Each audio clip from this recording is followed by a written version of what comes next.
Bom, pessoal, hoje eu estou com o nosso Dosso Toledo Trajetórias, com uma pessoa muito especial, que é parte da nossa trajetória importantíssima, que é a Natália, que veio nos contar um pouco da trajetória dela.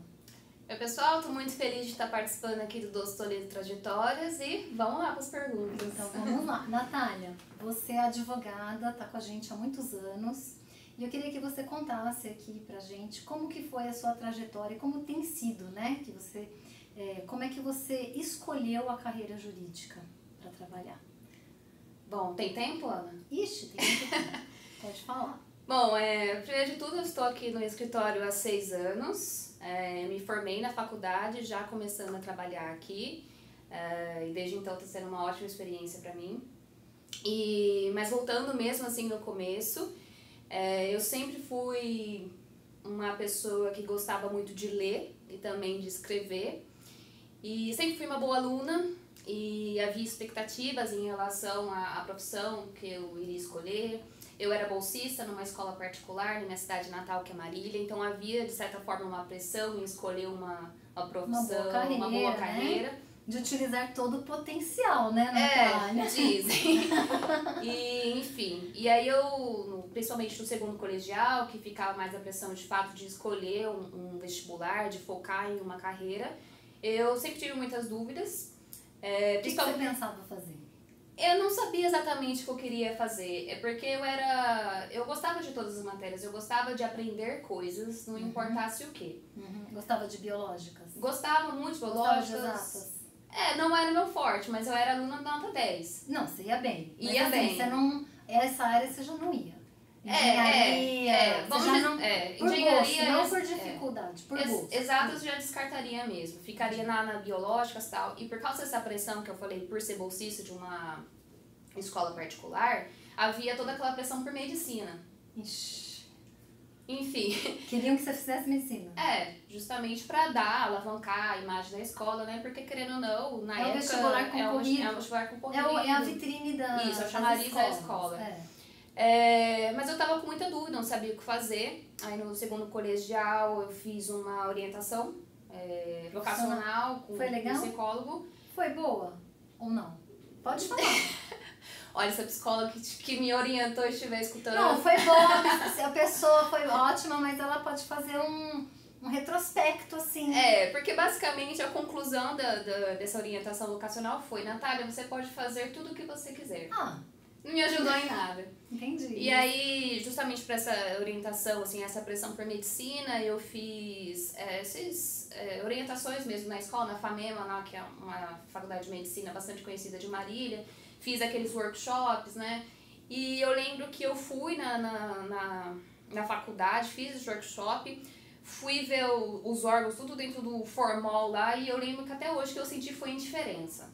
Não gostou? Não foi nem pra mais nem pra menos, foi indiferença em relação àquilo. Mas isso que você fez é muito raro, porque normalmente a gente escolhe às cegas. Você ter ido, isso aí já mostra assim que você tomou um cuidado ao escolher, né? Sim. Você realmente foi ver se era...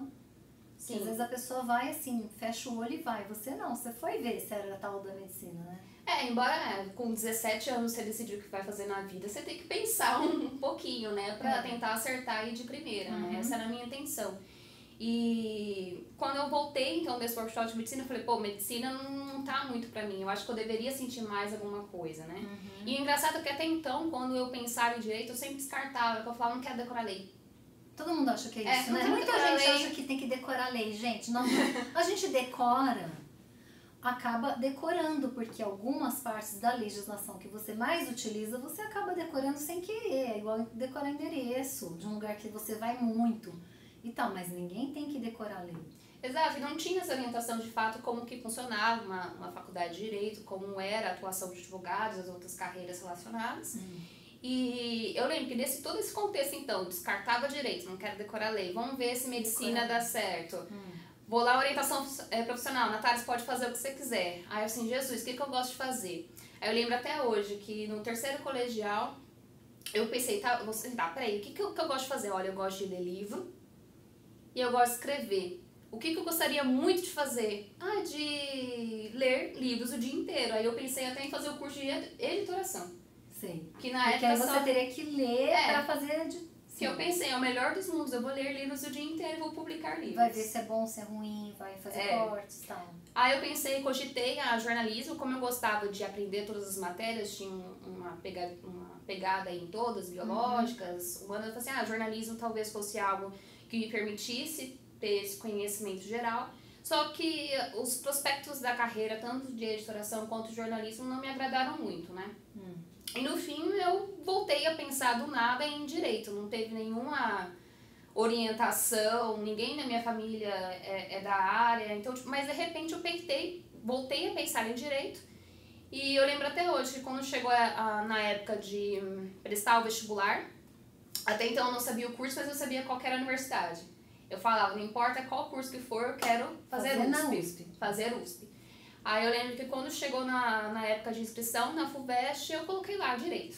E pronto. E aí passou. E cá estamos. Passei, cá estamos. Não, mas peraí. Tem mais coisa, né? Porque você também gosta de escrever. Você escreve não só as peças, né? E peças, pareceres, mensagens e tudo, mas você escreve também artigos de direito. Você escrevia antes também. Antes de prestar o vestibular para direito. Sim, essa parte literária. Assim. Eu sempre gostei muito de ler. E chegou um determinado momento que eu lia, consumia alguns livros e eu sentia, poxa, a história poderia ter sido diferente, poderia ter tido outro fim, poderia ter tido outro desenvolvimento.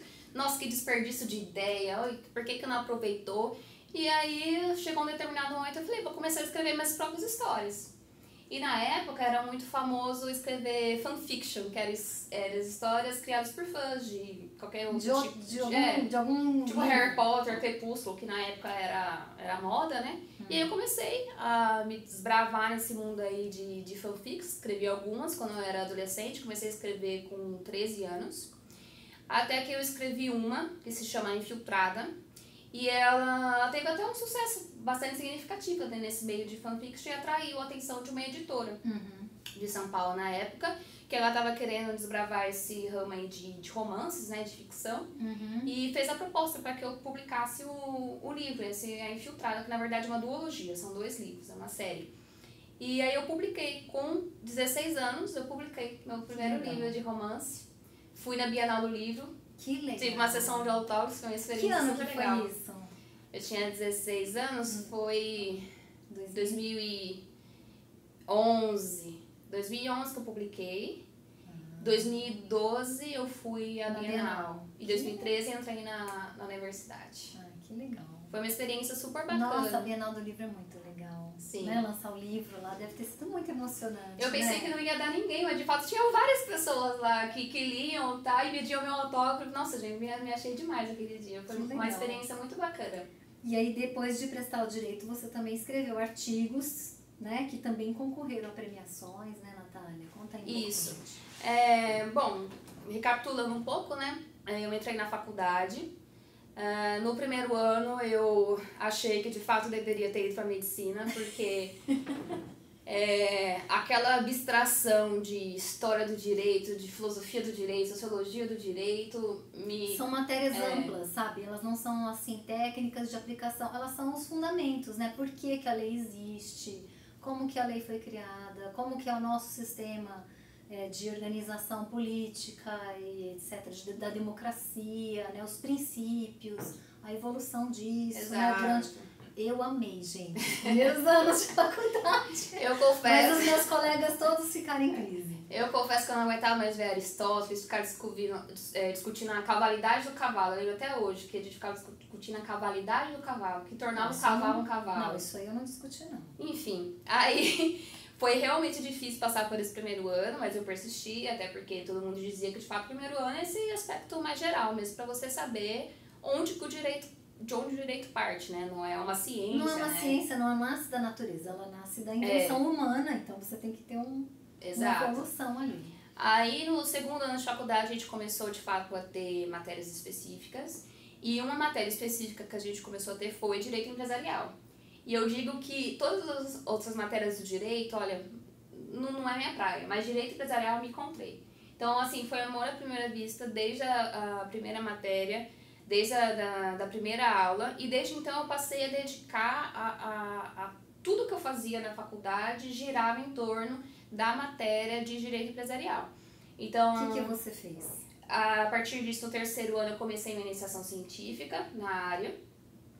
E dessa iniciação científica nasceram os artigos que eu pude depois candidatar a participar de prêmios, premiações relacionadas a direito empresarial mesmo, vinculadas a congressos. E eu ganhei alguns desses prêmios em primeiro lugar. E foi muito importante para mim essa parte de pesquisa, porque é muito importante a academia para mim, porque me interessa não apenas aplicar o direito e atuar como advogada, mas a pensar também o direito empresarial, ou seja, como é uma ciência humana, não é algo que é posto, não é algo que foi imposto por Deus, vamos dizer assim, algo que é construído dependendo do contexto histórico, do contexto social, das evolução econômica, a situação política do momento. Para resolver problemas. Então, os problemas eles continuam a surgir, os problemas evoluem e o direito ele vai ficando para trás. Então, me interessou muito essa parte de pesquisa porque você tem essa capacidade de contribuir para a evolução desse direito. Então, desde o terceiro ano eu passei a lidar com esse aspecto de pesquisa. Os artigos eles conseguiram conquistar esse prêmio e desde então eu solidifiquei que mesmo que quando eu terminasse a faculdade eu continuaria na área acadêmica. E hoje, semana que vem, eu vou defender o meu mestrado em Direito Comercial. Que legal. Na São Francisco, na USP de São Paulo. Isso. E fala o tema pro pessoal. O tema é um tema também muito desafiador do direito comercial, que é a assimetria de poder que existe entre os empresários. Basicamente, para resumir, existe o dogma, né, aquele pressuposto que os empresários eles sempre agem em pé de igualdade. Então, só pelo fato deles serem empresários, tudo que eles fazem, eles conseguem negociar, eles têm acesso às mesmas informações, eles têm o mesmo poder, negocia tudo e nisso acaba gerando várias consequências para o direito. Só que a realidade não é bem assim, né? Então, existem muitas situações de disparidade mesmo entre empresários. E era uma temática assim, pouco explorada, que ainda não gera bastante nebulosidade na doutrina, na jurisprudência. E eu me propus o mestrado a propor critérios para identificar essa assimetria, né, para conseguir dar mais segurança. Verificar se existe ou não essa simetria. E também sanar a assimetria. E também propor evoluções aí, principalmente baseado na experiência da União Europeia. Eu tentei trazer um pouco da discussão que está sendo conduzida ali para o Brasil, enfim, eu acho que tá um trabalho bem legal, tô muito orgulhosa dele. Nossa, deve estar fantástico. E essa parte acadêmica também, ela me ajuda muito na minha atuação enquanto advogada, porque nós lidamos com processos complexos, então não é uma receita de bolo, né? Muitas vezes os empresários, as empresas que são os nossos clientes, eles vêm com demandas complexas que você não consegue encaixar em precedentes, ou seja, casos que já foram discutidos, que já foram decididos, você não consegue encaixar exatamente um artigo de lei. Então, essa é uma advocacia de massa, né? São casos muito assim, únicos mesmo, né? Então, e que tem aspectos que você precisa destrinchar ali, né? Você tem que ter essa capacidade de pensar além da caixa, né? Você ser inovador, criativo e para você conseguir fazer isso, né, propor algo novo, algo inovador na advocacia, você precisa ter essa compreensão do problema, do que está acontecendo e do direito. E essa parte da pesquisa acadêmica, ela te força a ter essa compreensão da lógica das coisas. Então, um advogado que ele entende a lógica do sistema, que ele não é só um mero replicador de lei ou de casos, ele tem essa capacidade de pensar de forma mais complexa e de solucionar esses problemas complexos e ir contribuindo na profissão também com a evolução do direito, né? E com a segurança que o direito e a advocacia exige, né? Não é uma coisa assim que não é só uma criatividade, é com base nos princípios e no funcionamento e na legislação para poder propor uma solução criativa e segura, né? Exato. Então, e é isso que me atrai bastante na advocacia em relação às outras carreiras, por exemplo, concurso e tal. Eu gosto dessa liberdade, dessa flexibilidade que a advocacia nos oferece. Eu acho que ela casa muito bem com esse aspecto acadêmico, né, de pensar o direito, de contribuir com a evolução. E é por isso que eu me encontrei mesmo na advocacia. Eu não me imagino exercendo qualquer outro tipo de carreira dentro do direito. Eu gosto mesmo dessa flexibilidade, dessa autonomia, de estar ali na linha da frente dos problemas conforme eles ocorrem no mercado. De ser a pessoa que vai estar do outro lado da mesa de um empresário que vem até nós e fala, olha, essa é a minha situação, e me dá muita satisfação ouvir esse problema, traduzir esse problema pela perspectiva jurídica e levar isso ao juiz na forma de uma tese, na forma de uma solução. E muitas vezes trazer a solução para o cliente, né? Conseguir convencer o juiz, né? Com esses argumentos novos, trazendo realmente soluções para eles, né, Natália? É muito satisfatório para a gente como advogado. Eu falo que para ser advogado contencioso, né, que é o que eu gosto de fazer, falo que eu gosto da briga, mas não é que eu gosto da briga, que eu acho que... É uma disputa de ideias. É uma disputa de ideias, exato. Então, um advogado que ele é competitivo, ele se dá muito bem, ele tende a se dar muito bem no contencioso, porque de fato você tem ali, né, o senso de responsabilidade para com o cliente, porque você está ali sendo a pessoa que está representando os interesses desse cliente em juízo, mas existe ali um aspecto pessoal mesmo, de você argumentar, de você fazer com que a sua ideia, que o seu ponto de vista, que os seus argumentos vençam. Isso dá uma sensação muito boa para quem é competitivo. E também assim para quem é competente, né, Natália? Porque não é todo mundo que põe essa paixão que você põe, né? Não é todo advogado que é assim. Então, e assim, conta para o pessoal qual é a sua área de especialização e de atuação assim no seu cotidiano aqui no escritório. Bom, aqui no escritório eu atuo na parte contenciosa, ou seja, eu lido mais com os processos judiciais, especialmente recuperação judicial, os casos de recuperação judicial aqui no escritório. Empresas em crise, soluções para, né, empresas... Recuperação judicial, falência. Aqui no escritório a gente tem uma atuação bastante forte com a área agro, do agronegócio. E particularmente o meu tema de mestrado, o recorte dele, é o agronegócio. Então eu uni aí um pouco da experiência que eu tive aqui no escritório de ter acesso a esses casos relacionados à cadeia do agronegócio com a pesquisa, né? Pesquisa, a realidade na Europa também, né? Isso. Desses produtores, de toda a cadeia de produção. Isso. E além dessa parte de relacionar à recuperação judicial, eu também gosto muito de lidar com conflitos contratuais, né? De quando as discussões de contratos entre os empresários, elas geram problemas, elas geram discussões e vão até o judiciário. Então, são duas frentes aí que eu me sinto muito realizada trabalhando e que traz muita satisfação. Ai, que legal. E assim, agora tem o mestrado, né? E como que você está vendo a evolução disso? Você vai para um doutorado? Você vai fazer alguma coisa fora? Como é que você está...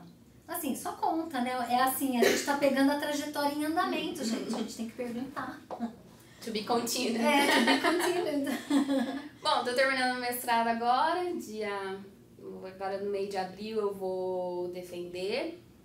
Pretendo continuar sendo doutorado, até porque como é um tema incipiente ainda, né, essa questão da assimetria de poder, ainda tem muito a ser desbravado, e eu espero ter a oportunidade de continuar a desenvolver esse tema no doutorado, mas espero que dê certo. Não descarto a possibilidade de estudar fora, até porque grande parte dessas pesquisas acadêmicas envolve você olhar o que acontece no exterior, que muitas vezes tem discussões mais avançadas do que aqui no Brasil, e, enfim, analisar as discussões que estão lá pela lente do direito brasileiro e trazer aqui o que vale a pena ser empreendido, o que vale a pena ser replicado. Então, não descarto a possibilidade de poder ir direto na fonte. Ou fazer um doutorado, né? Ou um doutorado sanduíche, ou um doutorado mesmo fora, ou um pós-doc, né?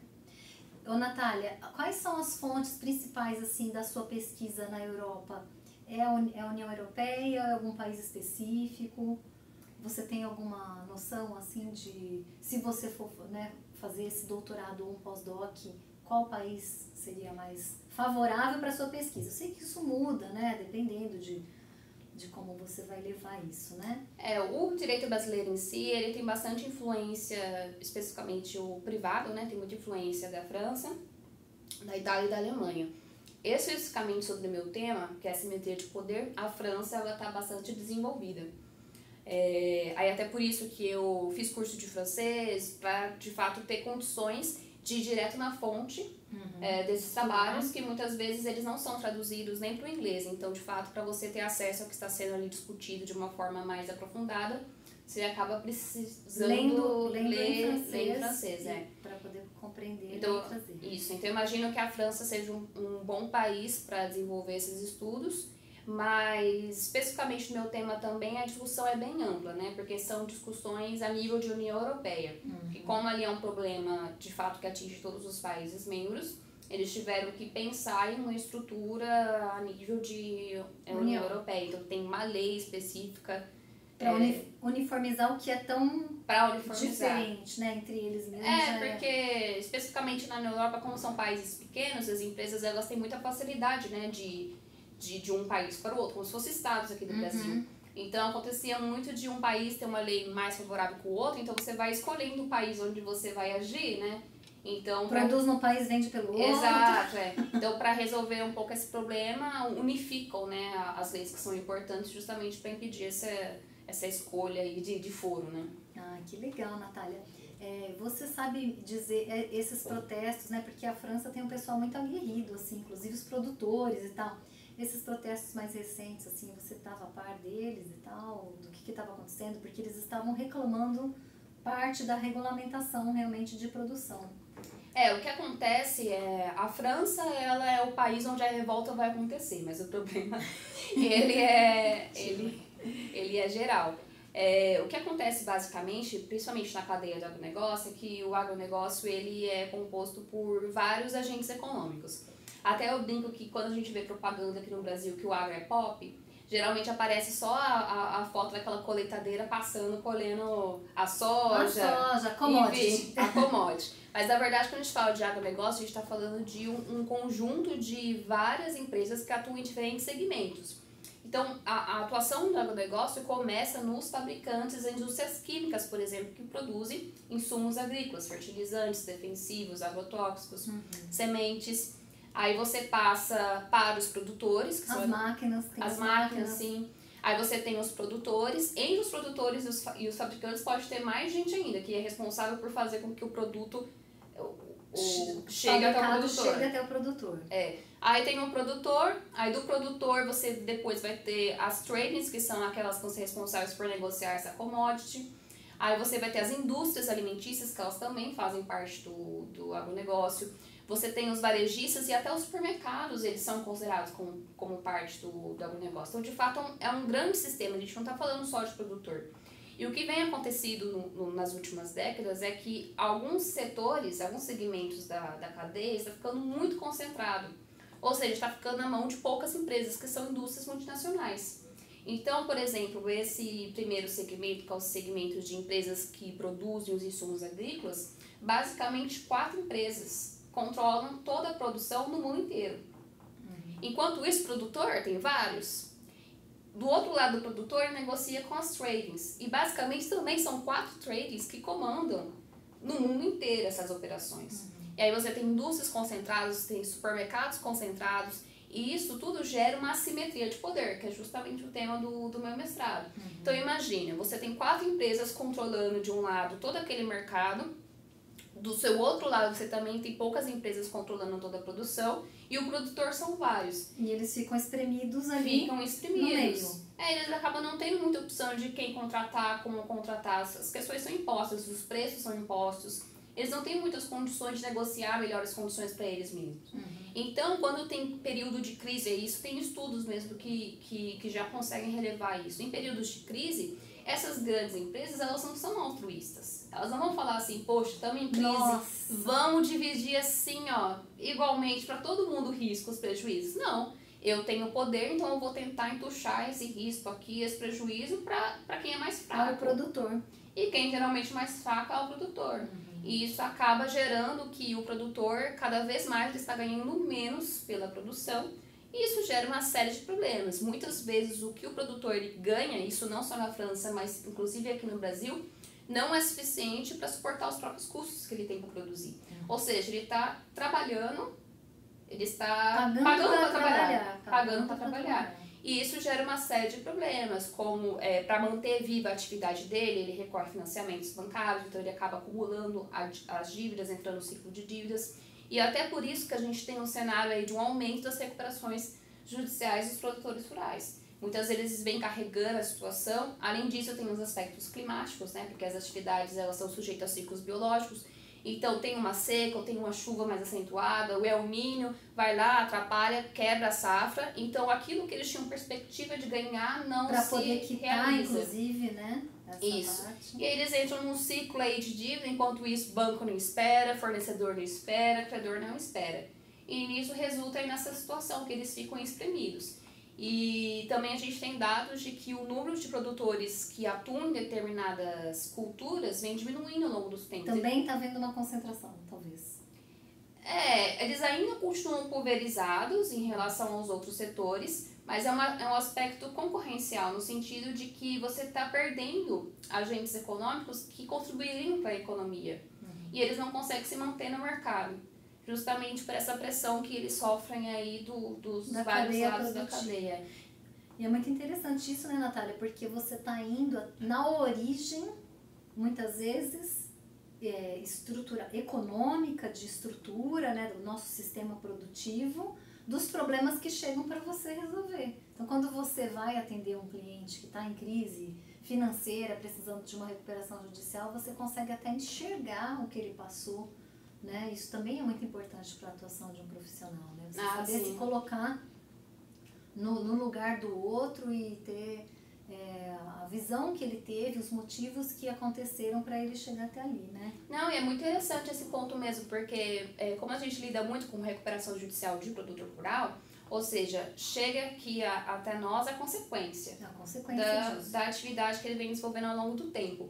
E por meio desse aspecto acadêmico, né, que como a gente vem dizendo, complementa, né, as atividades, eu tento evitar que alguns dos problemas que fizeram com que esse produtor chegasse ao ponto de pedir uma recuperação judicial se realizassem. Então, parte da minha pesquisa é falar assim, olha, a gente precisa identificar o que está gerando essa situação de crise desses produtores, o que está acontecendo com eles, para a gente evitar que isso ocorra. Em que ponto do andamento, né, que vai precisar de regulação, de legislação para evitar que isso aconteça. Né? Exato, e é um desafio, né, que como eu havia adiantado, o direito empresarial ele ainda parte muito desse dogma de que por ser empresário está agindo em pé de igualdade. Mas principalmente quando a gente olha na cadeia do agro, a gente percebe que não é bem assim. Você tem um produtor rural discutindo com uma multinacional e ela simplesmente vai lá e impõe a política dela, impõe o preço dela e esse produtor não tem nenhum tipo de margem de negociação. Então, e ele acaba não tendo muita opção nesse mercado. E tem que contratar, ele tem que sujeitar. Então acaba sendo um desafio. Apesar de ser tão evidente essa discrepância, muitas vezes tem aqueles que se recusam a enxergar a diferença. E a falar assim, olha, a partir disso como o direito pode evoluir? Porque é muito mais cômodo aplicar a lei. É muito mais cômodo você falar, empresário, você se sujeitou a esse risco, você deveria ter... se você é empresário, você saberia. É muito mais fácil, muito mais cômodo. Então, de fato, é um tema desafiador que eu gosto muito de lidar justamente por isso. Porque eu gosto de escancarar a imagem, falar, a gente não pode ignorar mais isso, porque gera efeitos concorrenciais, geram efeitos no desenvolvimento mesmo do nosso país. Enfim, existem vários efeitos que a gente está piorando a situação geral do nosso país porque a gente não está endereçando qual que é a causa do problema. E espero que contribua aí um pouco com certeza, com a evolução. Natália, e além assim da literatura, né, que você gosta, tem talento, e também o próprio direito, que você é muito talentosa, gosta, dá pra ver que você tem prazer, né, com o que você pesquisa. O que mais você gosta assim, de fazer? Como que você concilia outras atividades de lazer assim, no seu dia a dia? Bom, eu tenho alguns hobbies, inclusive um lado bom de ser advogada é ter essa autonomia, flexibilidade de fato de você conseguir conciliar, né, ter uma vida mais equilibrada entre o profissional e o pessoal. A nossa personalidade não se resume a ser advogado, né? E nem o nosso dia é ocupado inteiramente com a advocacia. Bom, eu tenho alguns hobbies. Quais são? Além de gostar muito de ler, faço dança de salão com meu marido. Que legal. Nós fazemos forró e sertanejo. Se você disponibilizar um vídeo, eu ponho no fim aqui. Então, existem direitos de imagem de terceiros envolvidos. A gente pega a autorização do Dr. Gabriel. A gente não garante a desenvoltura, né, nem a fluidez dos passos, mas hobby. É hobby, a gente tenta, a gente se diverte, que é importante. De vez em quando a gente vai no baile ali de dança de salão pra dar uma riscada no chão, é bem legal. Onde vocês vão? A gente vai na escola chamada We Dance, aqui em Ribeirão, é bem legal, a gente faz desde antes da pandemia, a gente começou em 2019, deu uma paradinha aí com a pandemia, depois nós retornamos. E é algo bem bacana, né? Você gosta de atividade física também, né? Sim, eu gosto bastante de atividade física. Musculação eu treino já faz 10 anos. E recentemente, há 1 ano, eu comecei a treinar natação. Tá gostando? Tô gostando. É um pouco complicado, né? Ter o fôlego ali. Quando você termina, você acha que... Não, na verdade, no meio do negócio você acha que não vai sobreviver, que você vai morrer afogado no meio da piscina. Cansa. Tem alguns momentos, assim, que não são muito dignos, como tentar nadar borboleta, né? Que o meu marido, ele diz que não é borboleta, é mariposa. Porque parece borboleta, mas não é. Ainda não. Ainda não. Tem que ter toda a força e a sincronia, né? Tem que ter... Eu nunca gostei muito de tiro em natação. Eu prefiro longas distâncias... tiro. Tiro, você gosta? Gosta. Eu treino pouco. Eu acho que porque tá mais no começo. Mas eu tô começando a ficar bem em 1 hora de aula. A gente nada em torno de 2.000 metros por aula em 1 hora. Bastante. Com exceção do borboleta. Que aí é o liquidificador. Que é o mariposa no meu caso. Os demais está sendo bem legal e é legal, né, ter essa atividade física mais intensa, né? A musculação em si também é bastante intensa, mas são pegadas totalmente diferentes, Sim. né? E eu gosto bastante de meus prazeres, todo dia eu tô lá na academia fazendo alguma coisa, porque de fato é algo que zera minha cabeça fica em branco, eu não penso em nada, não lembro de nada, eu tô simplesmente focada em pegar o maior peso possível e sobreviver na piscina. A gente causa ciúmes o peso que ela pega, viu? O pessoal fica concorrendo supino, leg press, assim, ficam incomodados. Não queria dizer nada, mas já disseram que eu pego mais aqui no levantamento terra do que alguns colegas meus aqui, viu? Tá vendo? Não estou falando de outras mulheres. Não. São colegas homens. Colegas homens. Ficam meio assim, o cotovelo dói. Pois né? Mas enfim, são muitos anos aí. Um dia eles chegam lá, gente. Um dia eles chegam lá. E além do esporte, você gosta também de viajar, né, Natália? Você tem feito algumas viagens bem legais aqui no Brasil, né? Como é que você... Sim, eu até brinco que ter uma viagem marcada é a garantia que eu estou trabalhando muito bem. Porque pode estar acontecendo o que for no escritório, caso complexo, tá difícil, mas aí eu abro o aplicativo lá da companhia aérea e vejo, faltam uns X dias para tal viagem. Nossa, eu vou, que é uma beleza, né? Você conheceu bastante coisa legal, né? Sim, eu gosto bastante de viajar para fazer ecoturismo, né? Então, lugares como Jalapão, no Tocantins, Bonito, no Mato Grosso do Sul, Lençóis Maranhenses, no Maranhão, Fernando de Noronha, praia, assim, eu gosto bastante dessa pegada na natureza. Ter contato com a natureza. Ter contato com a natureza é bastante importante, a gente sai renovada, assim, com um senso mais de que a gente não é o centro do mundo, né?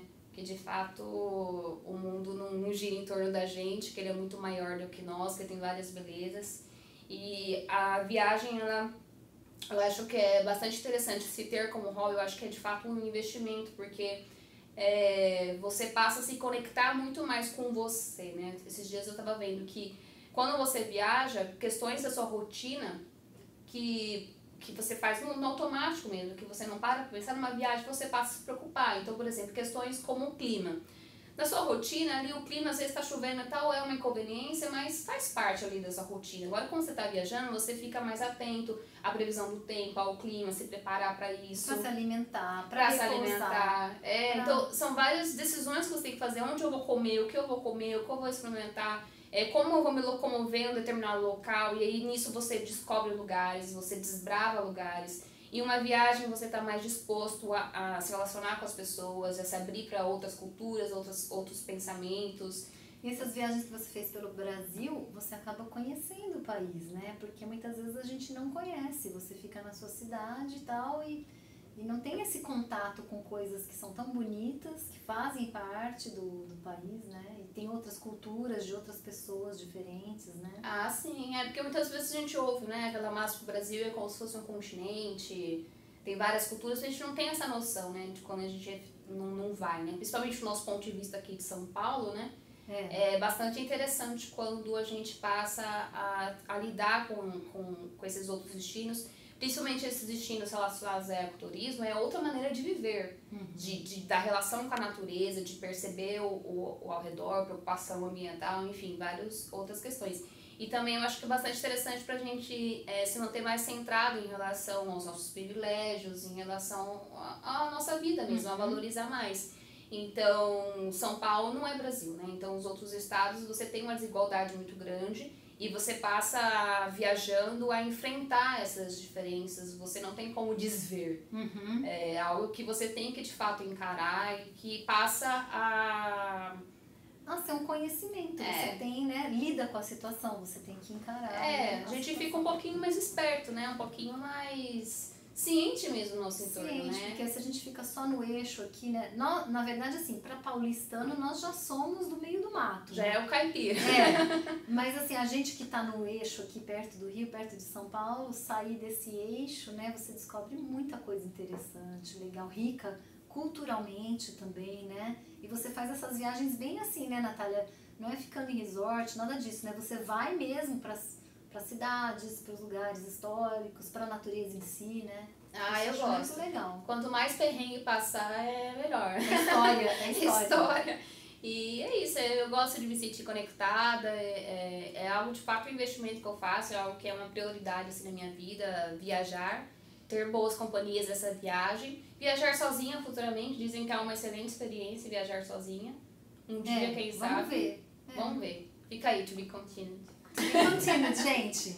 E aí depois, se você quiser voltar e contar mais de hobbies, novas viagens que vão aparecer. Em breve tem mais uma. Essa é muito legal, que vai ser minha lua de mel.